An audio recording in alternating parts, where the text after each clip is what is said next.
When Apple releases their next update, you'll want to install it quickly.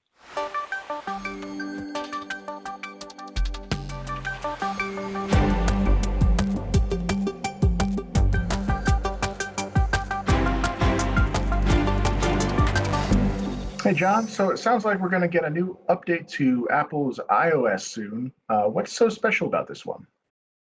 Yeah, there's really in the news recently, there were a couple stories that kind of broke, regarding the current version of Apple iOS and some version issues. In particular, there was a story out of a company called ZecOps, which is a startup that founded by, I think, the guy from Zimperium. So he likes companies started with a Z.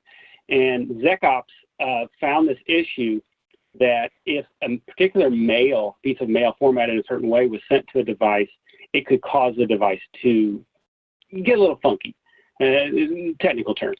The mail, cause the system to crash. It could cause a lot of other issues. Now, Apple's contested this a little bit. So not to be too concerned that you get these weird mail, because the way ZecOps posted it, you didn't have to actually open the mail. You just got the mail, and it got a little messy. Apple's contested this. There's been some other researchers that have said, really what this was there was a crash dump, particularly malformed email, crashed the system, and then the ZecOps went out and analyzed the crash dump and duplicated it. And so they thought that was a security issue. So there's a little bit of issues. Is this a real security problem? However, Apple has patched it in the 13.4.5 beta and later versions of Apple iOS. The other issue, which is probably a little bit more serious, is an issue that if you send a Cindy character, which is a particular text format, from India, you could actually cause the device to denial of service. It just crashes the system. You may remember Effective Power from a couple of years ago. It did the same type of thing. What happens is if you send a message to a person and notifications pops up, displays a character, system crash. And those are not good things to have. Somebody can really play a little bit of good tricks on people. It's more of a nuisance than a security issue, I guess. But the Cindy character issue is again patched in 13.4.5 beta and later. So these two issues in combination are telling me, 13.4.1 is out now in production. So my guess is that even though they're in the 13.4.5 beta, there is a good chance that the next release of Apple, which I would kind of anticipate soon, will have both these patches in it. Sure, and that should be fairly easy. I mean, they do make it easy to install those sorts of updates. It's very interesting to see such a wide spectrum of bugs, right? You've got the one thing which it seems like the sort of thing you might send to your friends to mess with them. Like that, it's on the level of just, it'll crash things, it'll bug them for a bit and they'll get frustrated. But ultimately, it doesn't seem like that. The Cindy bug really has any effect other than crashing things. Whereas the other thing, that mail bug seems like a serious one. And from what I read in the article, it sounds like it's already been used in the wild against some fairly important people. Yeah, like I said, it's disputed a little bit. So I think that there's some question, how liable this is to get you, because it really has to leverage another vulnerability.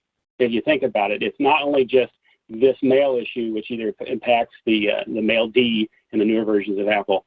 It also requires some other kernel vulnerability to exploit fully. Mm-hmm. So it's a chain type of action, and we know a lot of chains happen. That's pretty easy, but it is something that, like you said, is pretty serious, or could be serious, even though it's disputed. I got a quick question for you, John. Is there any way that companies can protect themselves from this in the interim before the patch gets released? Maybe something on their perimeter with their mail? I'm just curious on that. Yeah, I think that there was a fingerprint or whatever you want to call it, for the mail issue. I don't know how effective it was. I think that there is some ways that they can protect you from that particular chain, but they're not releasing a whole lot of detail. So I'm not 100% convinced that we have the full picture of what that format would be. From the Bendy, or not Bendy, but from the Cindy issue, you are going to have to turn off notifications, which nobody wants to turn off notifications, right? It's like, then you don't get no pop-ups, no message. Hey, I got a new message, I got a new email, I got a new anything. So you could do that because it's all based on notifications. So there are workarounds. I think that if you are real nervous about it, you could probably do some of those. But I don't necessarily know if you could, prevent the mail one in particular completely. But the character issue, I think you could. It sounds like to me that there are, as you said, some workarounds, but for a production environment, for, say, a company, that's probably not something that is a solid workaround. So therefore, hurry up and wait for that patch. Correct. Yeah, I would agree with that. And that's why kind of why I'm talking about it here. I'm thinking, that people are going to want to install it, especially at a corporate level or those most susceptible users. I mean, we say that anyway, right? Install the latest version, but in this case, I think it has a little bit more emphasis. All right, very cool. Thanks for taking the time to explain these to us. Yeah, thanks.